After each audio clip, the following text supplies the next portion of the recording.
Let's talk about something strange.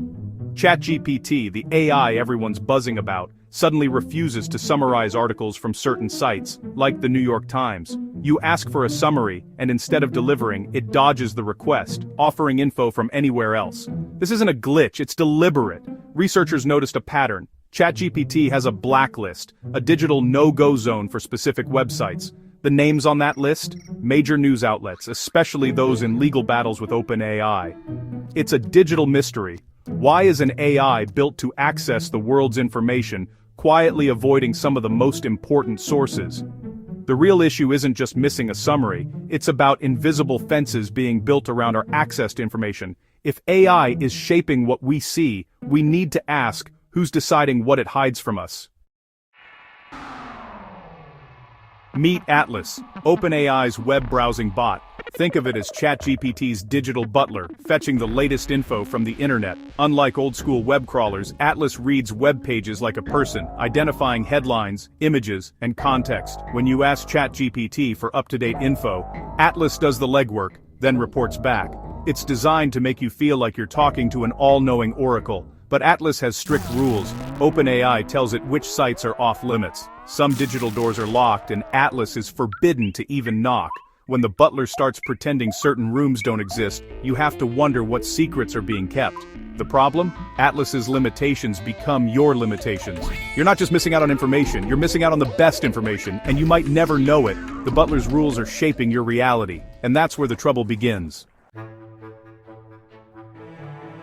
This wasn't revealed by OpenAI, it was uncovered by curious researchers. They asked ChatGPT to summarize articles from the New York Times. The bot refused, but when asked about The Guardian or BBC, it worked perfectly. The avoidance was targeted, not random. Soon, a pattern emerged.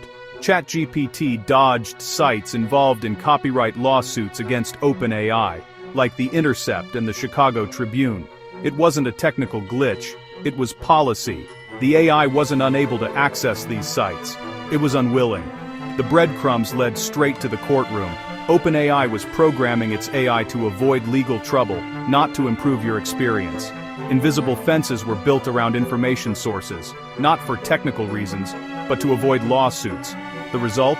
A version of the internet with lawsuit-shaped holes. Researchers pulled back the curtain and found self-preservation, not innovation. The AI's world is shaped by legal fears, not by your need for knowledge. And that changes everything. Picture a rat in a maze, searching for cheese. The cheese is information, the maze is the internet. Normally the rat explores every path, but now, every time it tries the path labeled the New York Times, it gets zapped. After a few shocks, the rat avoids that path, even if the best cheese is there. That's what OpenAI has done with Atlas. The shock is a lawsuit.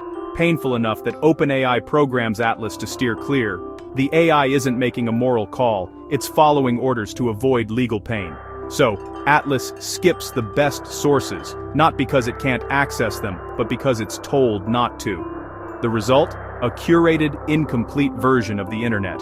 You get answers, but not the best ones. The AI's avoidance is a survival tactic, not a technical limitation.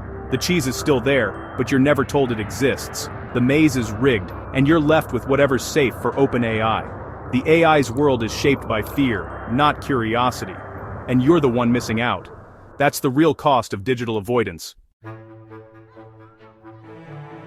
Why is OpenAI so cautious? It's all about lawsuits and money. OpenAI is being sued by major publishers, especially the New York Times, for using copyrighted material to train its AI. The Times claims OpenAI's models can reproduce its articles, threatening its business. The lawsuit isn't just about money. It could force OpenAI to delete parts of its AI's brain. So, OpenAI blocks Atlas from accessing these sites to avoid giving more legal ammunition. It's not about respect for copyright. It's about damage control. The real conflict is between AI progress and intellectual property law. Atlas isn't like Google's web crawlers. Traditional crawlers just index pages and point you to the source. Atlas reads, digests, and summarizes content, acting more like a research assistant than a librarian. This means you get the info without ever visiting the original site. Publishers are alarmed. Their old business model relied on people clicking through. Now, AI can extract value without sending traffic. It's like a food delivery service eating your meal, then describing it to you. OpenAI says it's efficient. Publishers call it plagiarism. The line between fair use and theft is blurrier than ever, and that's why Atlas is now so picky about where it goes. Why should you care? Because this isn't just about one newspaper. When AI quietly curates your reality, the promise of unbiased information crumbles. You think you're getting the full picture, but invisible walls block key sources. The result: incomplete, skewed answers, without you even knowing. If lawsuits dictate what AI can access, any powerful group could shape what you see. The AI's knowledge is shaped by legal threats, not truth. Trust erodes, and the answers you get are the safest for OpenAI, not the best for you. It's silent censorship, driven by corporate lawyers, and that's a threat to open, unfiltered access to information. How does Atlas avoid certain sites? It starts with a simple file. Publishers use it to tell bots like Atlas, keep out. The New York Times and others updated there to block OpenAI's bot. Atlas obeys, but there's more. OpenAI could get info through Bing, which isn't blocked. Yet, ChatGPT still refuses to summarize blocked sites, even if Bing has the data. This shows it's not just technical, it's policy. OpenAI uses both technical and internal rules to avoid legal risk. The AI is trained to be complicit in its own censorship. It's not just blocked, it's programmed to steer clear. The result: a carefully curated, legally safe version of the web. This all boils down to one question: who decides what AI knows? Right now, it's a handful of executives and lawyers at OpenAI, making choices to protect their bottom line. There's no public oversight, no transparency. You get answers filtered through a legal risk lens, but you're never told what's missing. This creates a massive information imbalance. If we don't demand transparency, AI could become the ultimate tool for division and control. We must question not just what AI can do, but what it refuses to do, and why.